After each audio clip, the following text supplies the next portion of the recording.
Hey everyone, in this video, I'll show you how to edit your header on Squarespace 7.1. Start by clicking the Edit button in the top left corner of your site preview. This opens the page editor. Now hover your mouse over the header at the top of the page. You'll see the header gray out, and an Edit Site Header button will appear. Click that. A menu opens up with all your header editing options.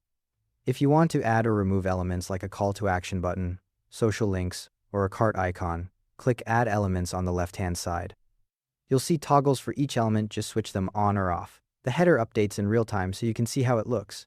To edit individual elements, hover over any part of the header your site, title, logo, navigation, links, or social icons. A blue box appears around the element. Click it, then click the pencil icon that pops up. This lets you upload a logo, change navigation, link text, or edit button content. Now, let's customize the design. Click the Edit Design button on the right-hand side of the page. A design menu opens with two tabs, Design and Color. In the Design tab, click the Current Layout drop-down to see all available options. Each layout shows where your elements will be positioned. Click one to preview it on your site. You can set the width to full or inset and use the sliders to adjust padding and spacing between links and elements. Scroll down in the Design tab to find effects. If you want a drop shadow, toggle it on and choose Soft or Strong. You can customize the color, spread, distance, and blur. There's also a border toggle. If you want to add lines, set the thickness to small, medium, large, or custom, and choose which sides get the border.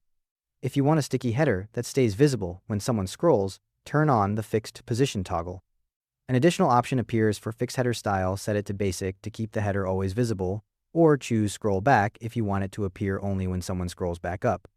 Now, click the Color tab. By default, it's set to Adaptive, which means it adapts to your site's color theme. You can change it to a solid or gradient color instead. Use the opacity slider to adjust transparency and toggle Blur Background on if you want the background content blurred, though keep in mind some browsers don't support this effect.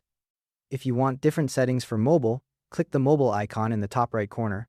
The view switches to mobile preview, and you can customize the layout, height, and width independently from desktop.